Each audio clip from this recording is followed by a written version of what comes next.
Hello, so this is our second video of accountancy chapter NPO and we are starting the topic of NPO. So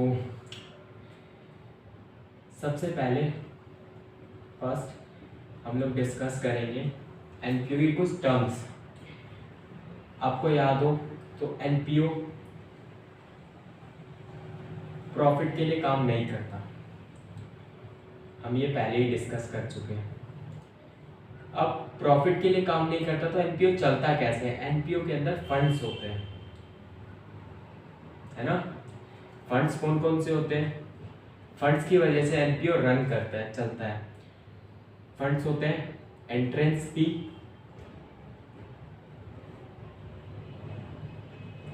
जिसे हम admission fee भी कहते हैं,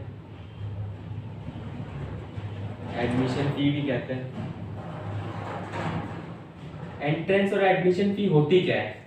ये वो फी होती है, अब स्कूल के अंदर जब हम जाते हैं, जब हम स्कूल के अंदर जाते हैं तो स्कूल के अंदर सबसे पहले एडमिशन लेते हैं तो उसे एडमिशन फी लगती है। गवर्नमेंट स्कूल में थोड़ी सी होती है पर प्राइवेट स्कूल में बहुत हाई होती है। ऐसे जब भी हम किसी ऑर्गेनाइजेशन में जाते हैं, वहां जाने के बाद ऑर्गेनाइजेशन में वो हमसे फी लेते हैं रजिस्ट्रेशन की, एडमिशन की, उसी को हम एंट्रेंस फी या एडमिशन फी कहते हैं। दूसरा हमारे पास आता है life membership fee. Life membership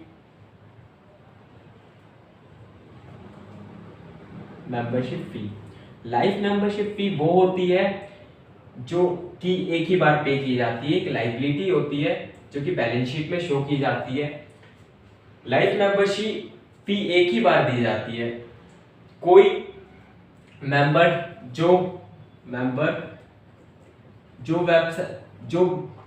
organisation के अंदर बार बार दखलंदाजी पसंद नहीं करता और वो ऑर्गेनाइजेशन का मेंबर बना रहना चाहता है लाइफ के लिए, उसको वो एक लाइफ मेंबरशिप फी ले लेता है। इसका अमाउंट बड़ा होता है, ऑब्वियस सी बात है, इसका अमाउंट बड़ा ही होता होगा।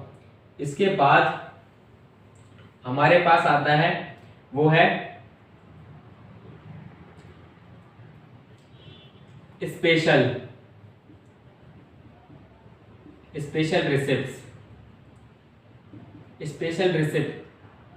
रिसिप्ट होती है। जैसे कि ऑर्गेनाइजेशन कोई फंक्शन या फेस्टिवल करती है, जैसे एनुअल डिनर हो गया।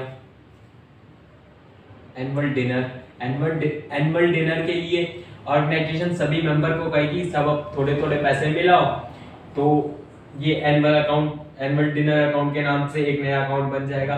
इसी को हम स्पेशल रिसिप्ट भी कहते हैं। अब हमारे पास जो चौथी टर्म आती है उसे हम कहते हैं डोनेशन।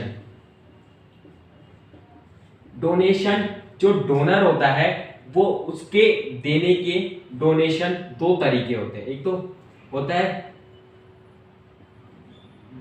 जनरल डोनेशन और एक होता है स्पेसिफिक डोनेशन। जो जनरल डोनेशन होता है वो डोनर ये एक्सप्लेन नहीं करता कि उसे कहां लगाना है।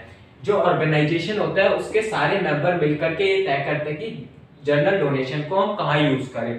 पर जो स्पेसिफिक डोनेशन होती है उसके लिए डोनर पहले से तय के रखता है कि इसको एजुकेशनल, रिसर्च या फिर स्पोर्ट्स किस जगह पे उसको यूज करना है, और जनरल डोनेशन में नहीं करता। इसलिए जनरल डोनेशन हमारी पीएनएल के अंदर जाती है और स्पेसिफिक डोनेशन बैलेंस शीट में लायबिलिटी साइड जाती है।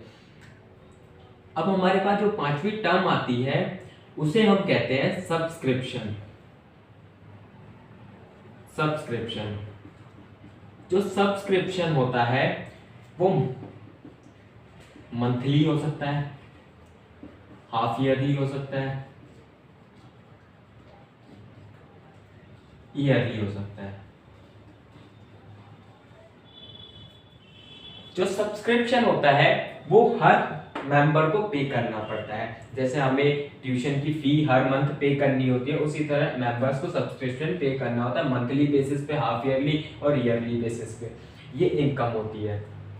अब इससे हटके एक टॉपिक करते हैं।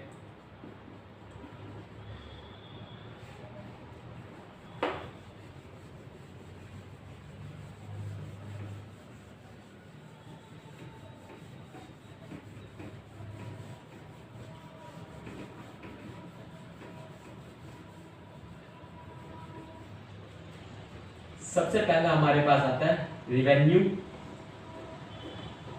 एक्सपेंस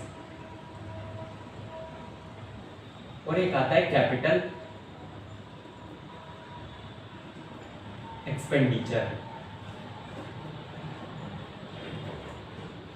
रेवेन्यू एक्सपेंस और कैपिटल एक्सपेंडिचर में अंतर क्या होता है? रेवेन्यू एक्सपेंडिचर वो सारे एक्सपेंसेस होते हैं जो लेस देन 1 ईयर चलते हैं, और capital expenditure more than 1 year तक इनकी सर्विसेज होती हैं, उनका हम बेनिफिट उठा सकते हैं। जैसे कि हमारे पास रेवेन्यू एक्सपेंस के अंदर हमारे पास रेंट हो गया। रेंट आप 1 महीने के लिए पे करते हैं, 1 महीने तक उसकी सर्विसेज लेते हैं, रेंट का फायदा उठाते हैं, 1 महीने तक आप उस चीज जिस चीज का रेंट दे रहे हो उसको यूज करते हो। सैलरी एक एम्प्लॉय से आप 1 महीने तक काम करवाते हो, देन उसको सैलरी देते हो, वेजेस, ये सारी चीजें 1 साल से कम बेनिफिट देती हैं, 1 साल से कम बेनिफिट देती हैं आपको, इसीलिए ये रेवेन्यू एक्सपेंस कहलाते हैं। और कैपिटल एक्सपेंस वो एक्सपेंसेस होते हैं जो मोर देन 1 ईयर चलते हैं। जैसे कि बिल्डिंग अगर आपने एक बार खरीद ली वो आपके लिए कैपिटल एक्सपेंडिचर है। मशीनरी ये 4-5 सालों तक कहीं नहीं जाती, बिल्डिंग 10-12 सालों तक कहीं नहीं जाती, इसीलिए ये कैपिटल एक्सपेंडिचर है। और कैपिटल एक्सपेंडिचर हमारे एसेट्स होते हैं। और इसके बाद हमारे पास आता है revenue receipts and capital receipts.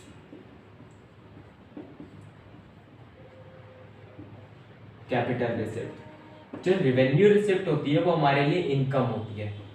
अभी हमने सारे के सारे फंड पढ़े थे, वो सारे फंड रेवेन्यू रिसिप्ट के अंदर ही आते हैं।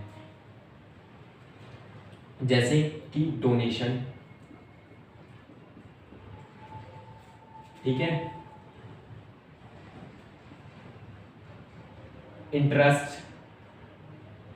इंटरेस्ट किसी इन्वेस्टमेंट पे,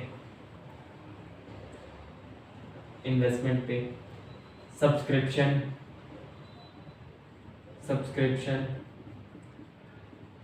एंट्रेंस फी, ये सारी चीजें हमारे लिए रेवेन्यू रिसिप्ट है। अब जो कैपिटल रिसिप्ट होती है ये हमारी लाइबिलिटीज को इंक्रीज करती हैं, लाइबिलिटीज को इंक्रीज करती हैं। अब कैपिटल रिसिप्ट में आता क्या क्या है? जैसे कि लाइफ मेंबरशिप फी। आप इमेजिन करो, आपका एनपीओ है, आपकी ऑर्गेनाइजेशन है, आप उसके मेंबर हो और किसी एक मेंबर ने लाइफ मेंबरशिप फी दे दी है, तो वो तो पूरे लाइफ टाइम के लिए दी है ना उसने, तो ये ऑर्गेनाइजेशन की रिस्पॉन्सिबिलिटी है कि उसकी मेंबरशिप को जब तक वो जिंदा रहे तब तक बनाए रखे, उसकी लाइबिलिटी है, ठीक है। हमारे सारे फंड्स ये भी कैपिटल रिसिप्ट्स के अंदर ही आता है, ठीक है। Okay, thank you so much. And next video we will start the receipt, payment, income, expenditure and balance sheet. We'll meet soon.